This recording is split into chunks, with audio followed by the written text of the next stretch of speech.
Onko tämä Pornainen sinun mielestäsi ihan oikea paikka?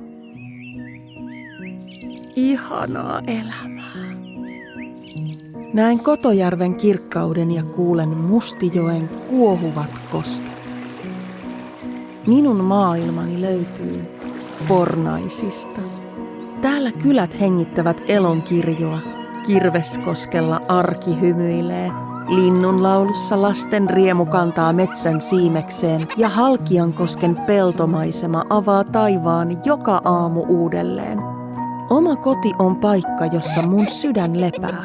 Täällä metsät tuntuvat tutuilta ja minä kuljen omaa polkuani vaikka Hyötinmäen kuntopolulla ulkoilumahdollisuuksien keskellä. Ja mikä parasta, tänne mä voin oikeasti jäädä. Oma koti on Pornaisissa.